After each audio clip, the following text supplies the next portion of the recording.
अरे समधी भाई आए समझे जी आए।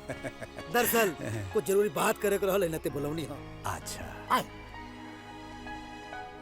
अरे शोभा कमाई देखा भाई समधी जी आल हवे। अब आ जा जा। ऐसे में कि तू घरे जा, हम किराना से कुछ सामान लेके आवत तनी। जी ठीक बजा।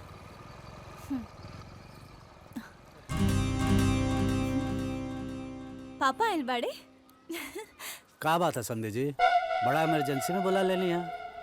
अरे समझे जी, हित के दुख में हित के नु बुलावल जाला, यही सरवा का बुलावल गइल है। ए शोभा तनी जा समझे जी खातिर चाय पानी बिस्किट लेके आओ। अरे ना ना ना, हमनी के लड़की के इनके चाय पानी ना करे जाला। अब बताई समझी जी, पतो घर के लक्ष्मी होली सर, ओकनी के काम होला घर के जोड़ल, लेकिन राउर बेटी तो हमार घरे तोड़ देले बिया, हम निमाई बेटा का अलग कर देले बिया। अरे हमार तो करेजा गुहकत आवे। इकुल पहले न बताए के चाहिए। अब का बताई, पहले सोचने की घर का बात घरे में रहे, का टकरार पकरार बाहर जाए लोग हंसी, लेकिन जब सर से पानी ऊपर उठ गए तब बुलावे के पड़ गए रउआ के।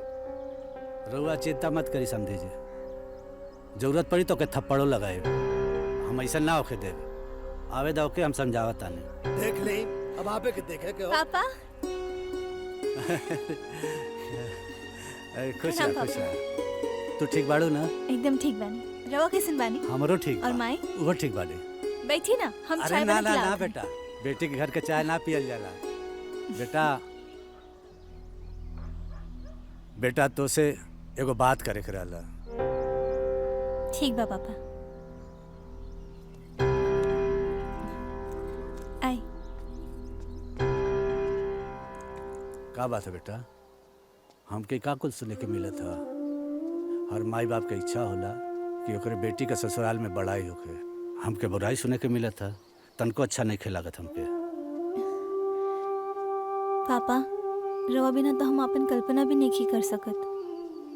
बाकी ये लोग हमके तोहसे और माई से अलग कर देले लोग, हमरा बहुत दुख भइल। ठीक है बेटा, अब आ बैठा। आओ बैठा।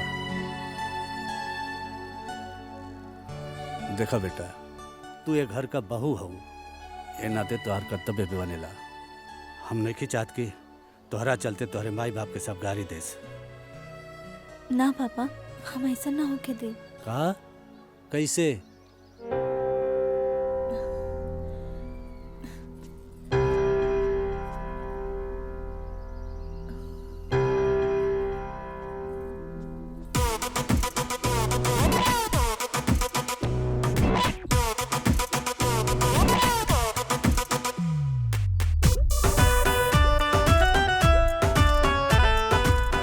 बहुरिया सर्व समानी बहुरिया।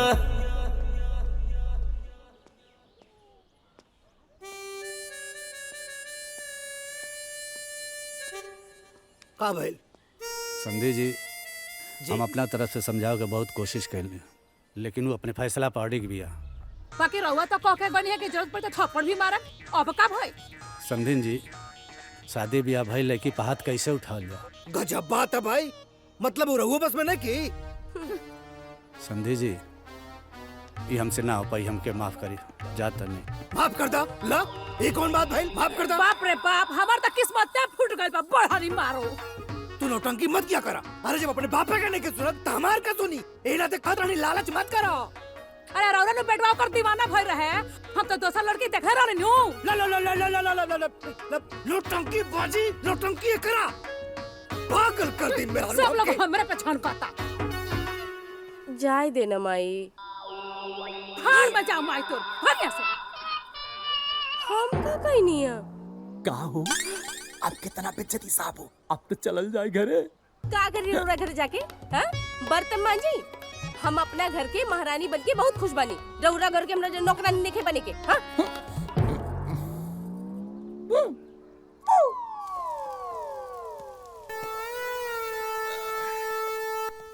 माई सब्जी दे।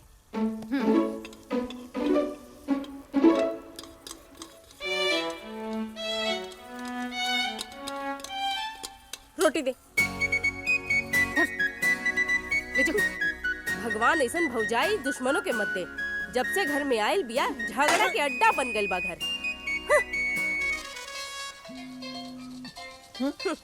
एहे टेंशन में ही बूढ़ियों के फोन करे के रहे। 1 मिनट स्पीकर पे बतियाई, हमरा के सब सुने के बा कि मतारी बेटा में का बात होता। काम आई हाँ ठीक कहा तारे। उठाई।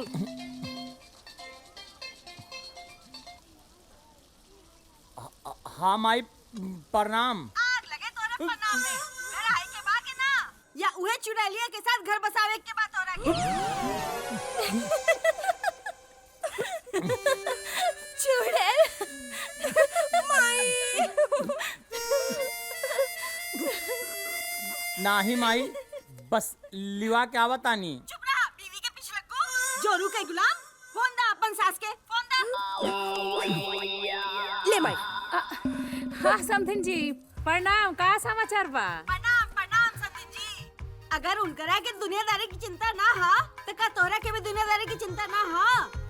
काहे खिसी आइल बानी? अरे किसी याद नहीं की हमार तो तन बदन में आग लागता। का उहे ओकरा के घर बसावे के हा? ना ना ऐसा कोनो बात नहीं है। जोरू के गुलाम अपन माई बाप के तो भूल गई और उ बहू वो के अपन सास ससुर के याद नहीं आवत। अब एक बात बताई, दोंगा करावे के हा के ना या उहे बसावे के बा उनकरा के घर? दोंगा? दोंगा? अब सुन ली समझी जी, अगर अब दोंगा ना भइल तो हम दोनों प्राणी भी उहे आकर बस जाए। समझ गई नी आप?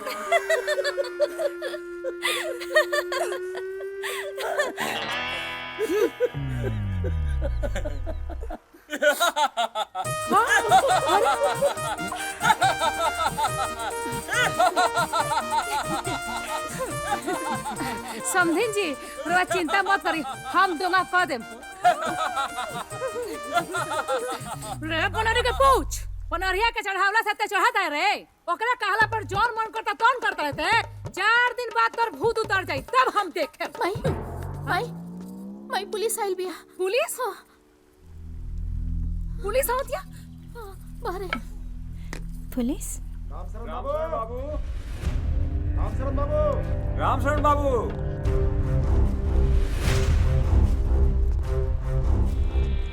राम शरण बाबू आप ही हैं? हाँ जी जी जी।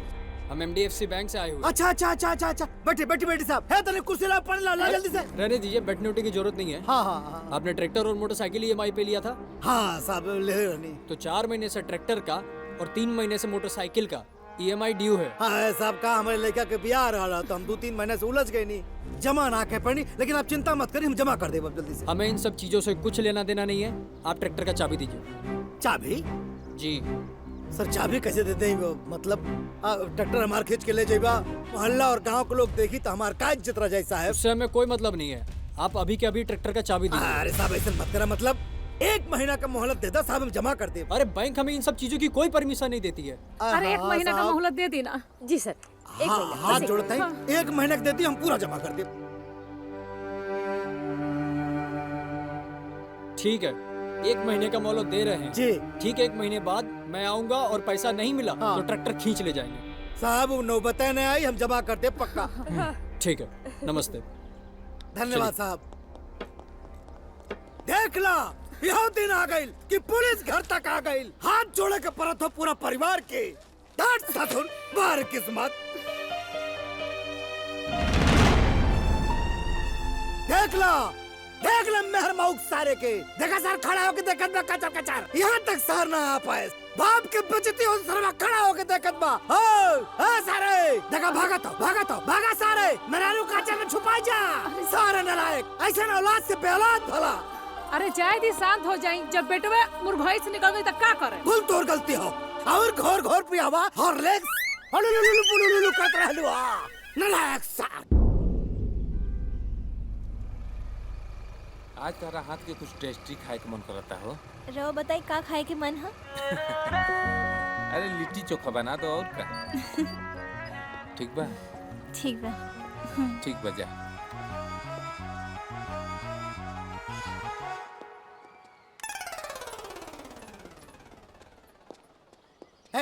चल तनी बात करे को तो से हमके। कहा? अरे भाई को जरूरी बात करे को, चल ना। हम ना जी ना जाइबा, जरूरी बात चल चल। अरे का हो बताओ। चल चुपचाप। बहुत जरूरी बात करे को वह ना हो पावत ए नाते ले आनी है। जी बोलिए। बोलिए अंग्रेज भैल हवा बोलिए। हाथ नीचे कर हाथ। हाँ? हथवा नीचे कर मार छो तू झपट फाड़ जाई उतर मुंह पे। तो के तो पता हो बैंक वाले आए रहलन ट्रैक्टर पे किस्त ना जमा हो मालूम हो ना। हाँ पता बा। तो जमा करे को 5 किस्त हो जाई तो खींच के ले जी ट्रैक्टर। हाँ तो क्या करी बतावा। का करे को मतलब का किस्त जमा करे को तब ट्रैक्टर बची तो तनख्वाह मिलल होगी ना। हाँ मिल गई बा। मिलल हो ना तो पैसा चाहिए हमके जमा करे को। का सोचता रे। ठीक बा। जो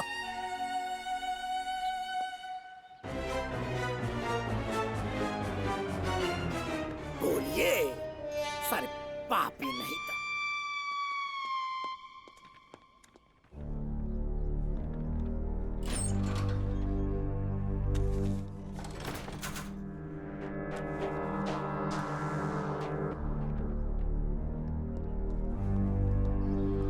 बाबूजी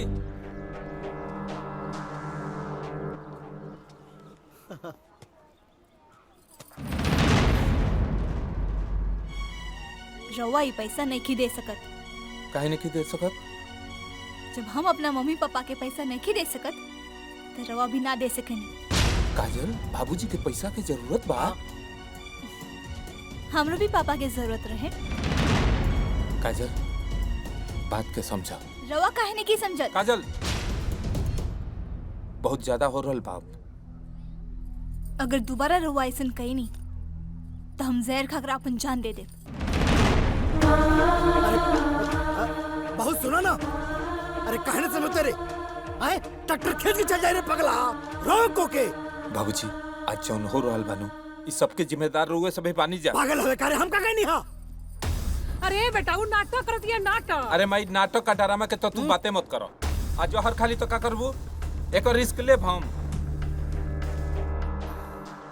हाय रे हमार किस्मत। अरे हमार बेटा अपना मेहरारू के चलते अपना पापे से रुपया छीनलस हो दादा। अब हमार बेटा गुलाम हो गई हो दादा। जौन जौन ओकर नौकी माई सिखाओ तारी तौन तौन करता हो दादा। चुप चुप एकदम चुप रहा शांत रह। जाकर बड़े बेटे वक्त समझाओ यहाँ का चिल्लात पाड़ू मेहर माऊ को गए सरवा दिमाग खराब करता हूँ ये करके। अब एकदम आवाज मत निकलिए खोपड़ी सर का तो मार समझ ला। पैसा जमा करे को दिमाग ना काम करता हो।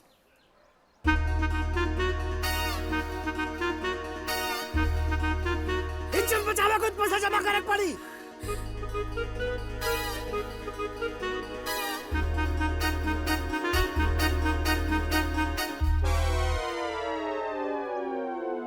एकदम मौका हो गए हो मार लइका मौका हो गए हो। ऐसा ऐसा नहीं होता है सर। सर सुनिए सर। सर सुनिए सर मजाक थोड़ी है सर। हम इंतजाम में लगा है। अरे बैंक का सिस्टम होता है उसे फॉलो करना पड़ता है। ले चाबी ले चाबी। देखिए आप बहुत परेशान कर रहे हैं। समझ में नहीं आता आपको। चाची ऐसा लोन लेते वक्त सोचना चाहिए था आपको। मत ले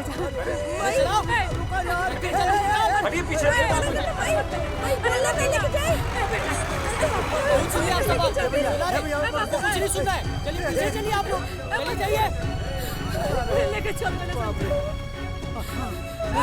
बेटा हाँ देखे का होता ट्रैक्टर में खींच के ले जाता मैं। हाँ पूरे गांव वाले के सामने कितनी बचती भाई रखवा ले। हाँ अरे पत्थर हवे कारे आए ए आनंदवा अरे सुन मेरे रे निर्दया रे तोरा आँख के सामने सब ट्रैक्टर लेके चल गए सर। अरे सारा गांव के सामने इज्जत चल गई। अरे घटुआर नियर देखते चल गई। अरे तोरे इज्जत के बड़ी चिंता अरे इतना पैसा कमा के क्या करबे रे दादा। अरे तोरा जैसन कट करे औलाद भगवान केहू के ना दे। अरे मौका सरवा प्रणाम समझी जी। प्रणाम प्रणाम। का हाल चाल बा। अरे हाल चाल छोड़ी हमार बात सुनिए आप। हाँ काले आवतनी दूंगा कराए खातिर। हाँ काल हे समझी इतनी जल्दी कैसे कर पाई पूरा हम। ये सब हमके नहीं पता। हम कल सवेरे आवतनी। हेलो हेलो हेलो हेलो हे भगवान हे सौभाग्य माई। हाँ जी आवत सुना का भइल बोली। का बात है जी? अरे भाई फोन आयल रहे समधी जी के। अच्छा का कहत रहनी है? काल डोंगा करावे खातिर आवत रहे लोग। लेकिन घर में तो पैसा है ही नहीं खे, कैसे का हो? अरे का करिए तमहू का निमंत्रण नहीं के। ए माई बिना सामान उमान ले हम दोंगा करके ना जाए, बहुत बेइज्जती होई हमार। ए बेटी पैसा का अभाव बा घर में, ते अपने आँख से सब देखते बाड़े। अभी नु तोर खाली ऐसे ही विदाई कर दे, अब बाद में दोंगवा का सामान भेजवा दे। बिना दोंगा ले जाए तो हम कौन मुंह दिखाए? अरे बेटा घर का परिस्थिति देखत बाड़े, फिर भी ऐसा बात करत बाड़े। खाली हाथे जाए के रहता तो हम बहुत पहले चल गए रहती, और जे देले बाहू खोजबो करी। ए दीदी तू कैसन बात करता रू? चुप, जब तोहर बियाह हुई ना तब पता लगी। कतना बेइज्जती करे बा लोगिन, गांव के लोग हमरा के देखी आई तो का कहीं खाली हाथे चल आइल बा। हम बिना सामान ले ना जाए बस। हे भगवान, अरे हमार तो सारा का सारा औलादो एकदम निर्दयी हो गइल बड़े सो। अम्मा अब कैसे व्यवस्था हुई जी? का करी हमरो दिमाग नहीं काम करत। माई हम जाके भैया से बात करतानी। हाँ बेटा तो जाके बात कर देख ठीक का बा। कहा तो जाओ। भैया अरे का हरे? ऊ कुछ पैसा चाहत रहे दोंगा खातिर। कुछ ना भैया, कुछ अरे ना, बुचिया, कुछ ना।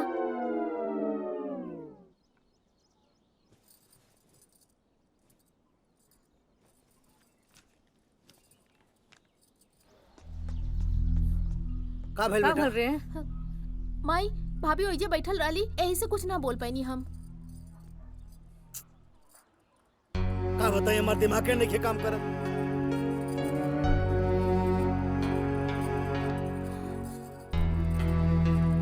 ए जी हाँ भाई हमार सोना के कंगन ले जाके सोनार के यहाँ गिरवे रख दी, अब वही पैसा से एक दोंगा करवा दे। ले जा। अरे जब इज्जत प्रतिष्ठा ही ना रही तो ये कहना कि हम का करें?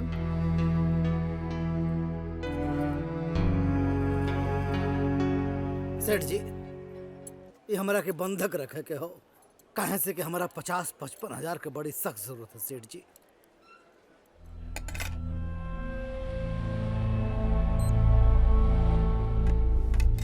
जी 17 ग्राम है जी 98,000 का हुआ, 55,000 रुपए आपको मिल जाएंगे। अरे सेठ जी बहुत बहुत धन्यवाद।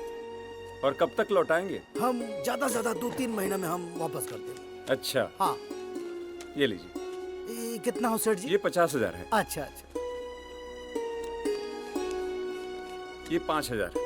ब्याज टाइम पे देते रहिए। अरे सेठ जी आप चिंता मत करिए, समय समय पे हम ब्याज वापस करते लेके रखना। जी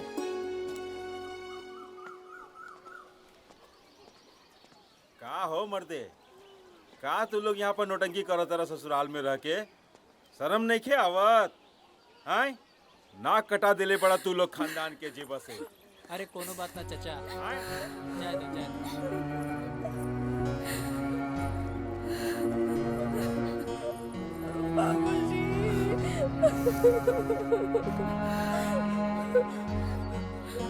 जा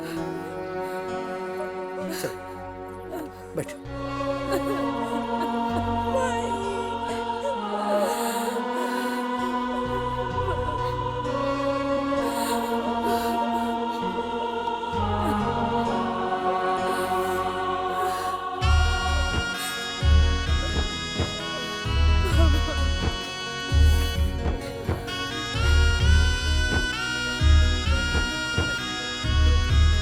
चलो चाचा बैठा गाड़ी में, अब कहीं फुल डटवा। चलो बैठा हो।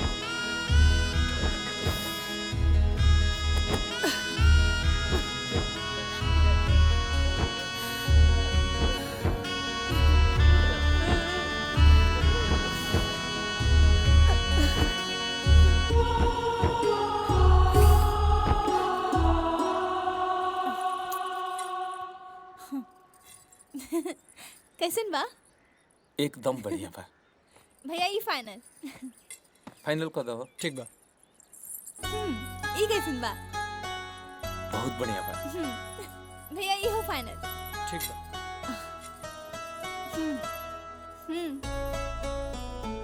सुपर बा, सुपर। सब बढ़िया ही बा, तो बुरा का बा? हम पता बा हम आज तीज में शंकर भगवान से का मांगे? का मांगू बताओ? कि हम जितना जन्म ली उतना जन्म पति के रूप में सिर्फ रवा के पाए। आप लोगों को लोन लेने से पहले सोचना चाहिए था। लोन सधाया नहीं जाता, ट्रैक्टर लेंगे, मोटरसाइकिल लेंगे, कुछ नहीं मिलेगा। चलो उतारो गाड़ी, गाड़ी उतारो। लोन लेते हैं लोग। हटो, छोड़ो गाड़ी को। हटो पीछे हटिए। तुम दोनों पीछे आओ। चलो जल्दी चलो। अरे जाइए चाचा, बाइक की जगह बात करिए, हमें काम करने दीजिए। जाइए, चलो चलो गाड़ी बढ़ाओ। अरे रे निर्लज, अरे तोरा आँखी के सामने तोरा बाबूजी के इतना बेइज्जती होता देखो तेरे रे। अरे तो दूसरा के बेटी हिया, लेकिन तू तो हमार बेटा है, हमरा कोखी से पैदा भइल बड़े। हे बेटा देख खड़ा गएंगे देखत रह रे। हे बाबू हमने के जीवन के आधार बारिश रे, अपना बाबूजी का प्रतिष्ठा बचा ले। जो ना रे जो। रुक। बिल्कुल ना, अगर रवा गई नहीं तो हमार मरल मुंह देखब। अब बहुत हो गए, अब हमने के घर में 1 मिनट भी ना रुकल जाए। चली। ए बहू, ए जी का करत हिया ये का कतरू बहू? अरे बुढ़ापा में ये तेगो औलाद बा हमार, इहू के छीन लेबू त के हमारा आसरा बनी? कौन रही हमार सहारा?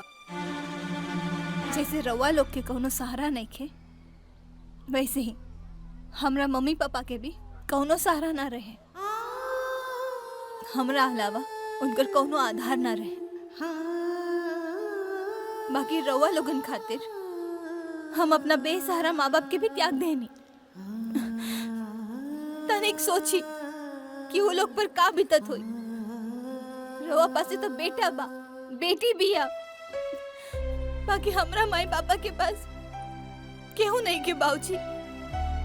आजकल के इस समाज के तो प्रथा हो गई बा, बेटी के बियाह के बाद बेटी पर ओकरा माई बाबू के कौनो अधिकार न रह जाला। बेटी चाह के भी अपना माई पापा खातिर कुछ ना कर सकीले। बेटी चाह के भी अपना माई बाबूजी के साथ मर्जी से समय तक ना बिता सकीले। काहे? काहे कि बेटी के बियाह के बाद ओकरा पर सिर्फ ससुराल के अधिकार रह जाला ना। अब बस हो गए, अब ई घर में 1 मिनट भी ना रह। चली।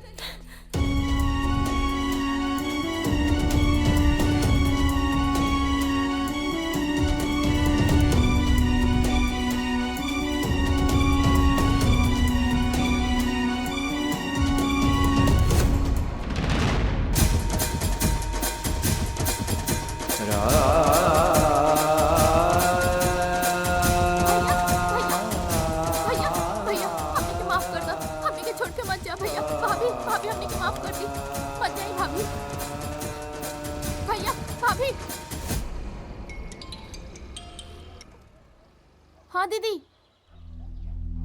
का बाबूजी केकर हरे? हेलो हेलो काबिल बिटिया? हाँ पापा, रुतमात के हार्ट अटैक आइल बा। Heart attack? कौन हॉस्पिटल में बड़ा लो? अभी जिला हॉस्पिटल में बनी। आओ तनी, आओ तनी। अरे का भजी? दमाद जी का हार्ट अटैक आ गइल। हाँ? अरे जल्दी चली ना, जल्दी चली। मैडम, लाल बाबू नाम के पेशेंट किस वार्ड में भर्ती हैं? वो उधर है। वहाँ पे? उधर। अच्छा। दामाद जी नमस्ते।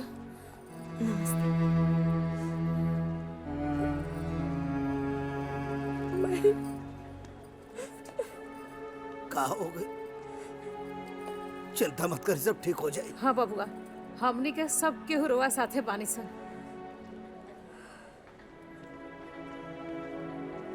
आप लोग मरीज के पास इतनी भीड़ मत लगाइए, आराम करने दीजिए इनको। डॉक्टर साहब बस 2 मिनट में जाते हैं, 2 मिनट में। ठीक। ठीक हो जाए, सब ठीक हो जाए। का हाल बा? अपन ख्याल रखे, सब ठीक हो जाए। ठीक बा? हम लोग फिर आए।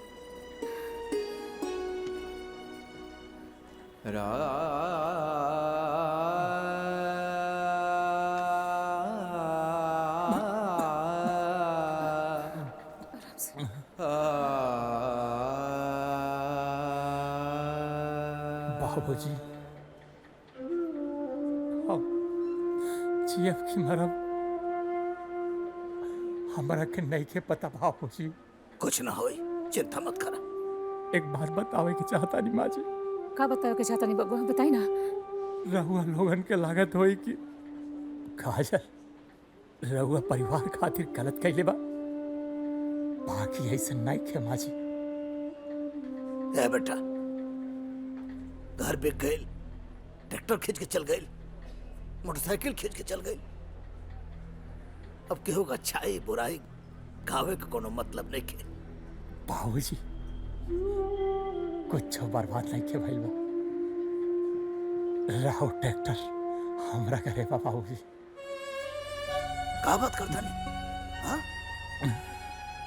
और वो दिन जब बैंक वाले ट्रैक्टर ले गए रहनी था। सर, ये ले लोन के पेमेंट की रिसिप्ट। और ये रहल आपके ट्रैक्टर के चाबी। Thank you. वेलकम। जीजा जी, ट्रैक्टर के घरे ले जाए। और हाँ, रवा के हमार कसम बा, घर में केहू से ना बताएं। वक्त आए पर हम सबके बता दे।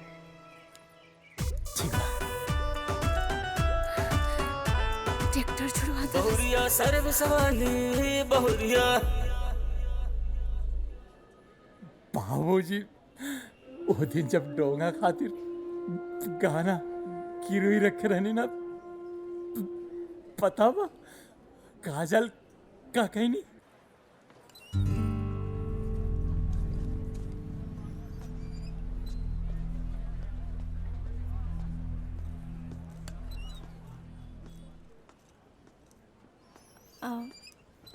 जी नमस्ते। नमस्ते। अभी अभी जे गई नहीं ना, वो हमारे ससुर जी रहे। वहाँ के जौन कंगन रवा के देले बानी, वो रवा हमके वापस दे दी। वो हमारे सासू जी के हैं। रवा ये कंगन ले ली, ये हमार है। अच्छा। जब हमारी सैलरी आई तब हम ये वापस ले जाए। जी।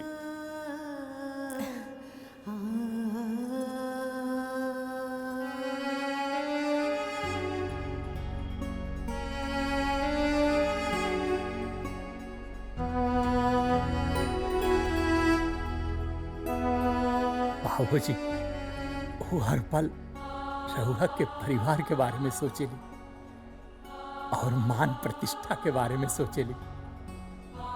पतो ना वो घर के लक्ष्मिया जे राहुल खुशी खातिर अपने माँ बाप के छोड़ सकेला। माँ जी ऐसन पतो बड़े सौभाग्य से मिलेला। रे वो हमारा परिवार के रीढ़ के हड्डी पर के खड़ा रहे, और हमने के एहसास तक ना भाई। जौना पतो हो कि हम अपना परिवार के दुश्मन समझत रहनी आ, वो परिवार के कर्णधार निकलल। हाँ बाबूजी राहुल पतो ही ना, राहुल बेटा भी कर्णधार वाले।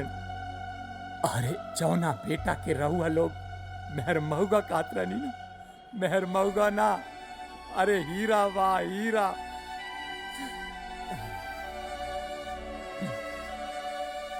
यहाँ पर साइन चाहिए, बाकी का काम हो जाएगा।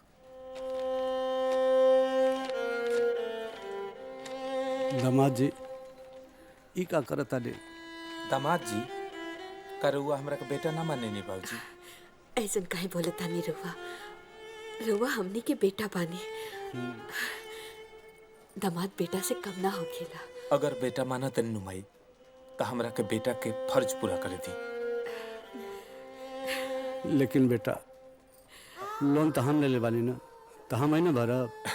बाबूजी जब बेटा अपना पैर पर खड़ा हो जाला नु, तो बाप के कंधा के जिम्मेदारी वो बेटा पे आ जाला।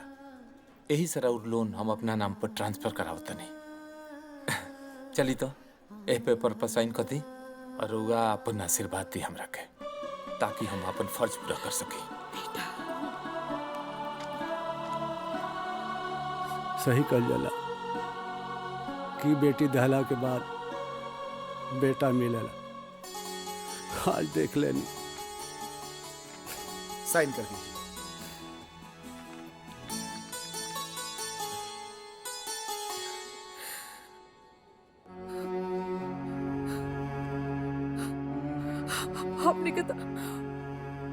ओकरा से मुंह दिखावे के लायक भी ना रही सा।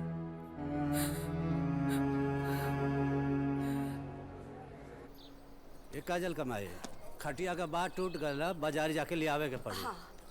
हाँ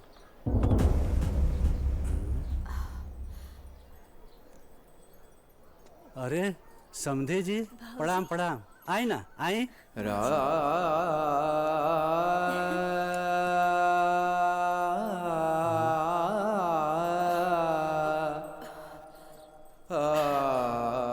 आई ना।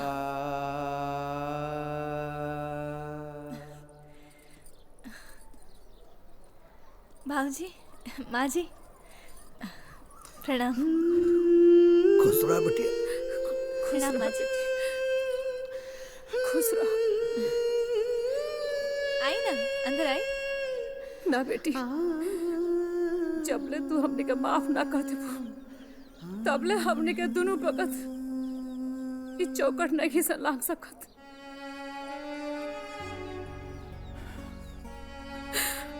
माफ कर दे बेटी। हाँ बिटिया, माफ कर दे बेटी, माफ कर दे। ऐसन काहे बोलत तानी? हमरा का सब पता चल गई बेटी। ट्रैक्टर तू छोड़वा लू, मोटरसाइकिल तू छोड़वा लू, यहाँ तक कि तोरे माई के जवन जेवर गिरवी रखकर रह लो के छोड़वा लू, सब दामाद जी के यहाँ रखल बा।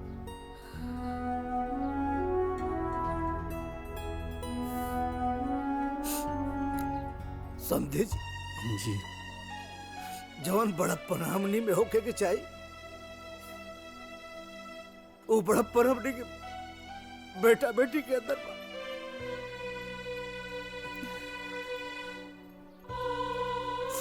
माफ कर दे बेटिया, माफ कर दे। बेटिया, तारा के पतो कर बहुत छोट बात हो जाए। अरे तू तो हमार सच में बेटी बाड़ी हो। भगवान तेरा खानी बेटी हर सास के दे पतो के रूप में।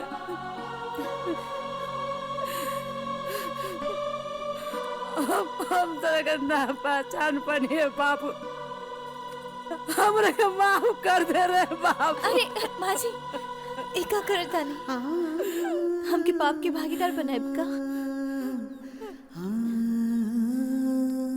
भाजी, काजल रुआ सब से नाराज ना रही। इनकर तो परेशानी ई रहे बाबूजी, जौना माई बाबू के औलाद इकलौती बेटी होके और ओकर बियाह होके उस ससुरा चल जाले, ओ माई बाबू के ख्याल के राखी।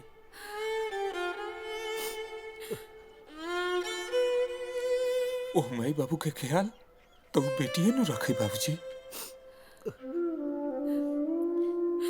और ख्याल रखे में अगर हमने दोनों लोग से कोनो गलती हो गई होके तो रउआ माफ करती बाबूजी, माफ करती।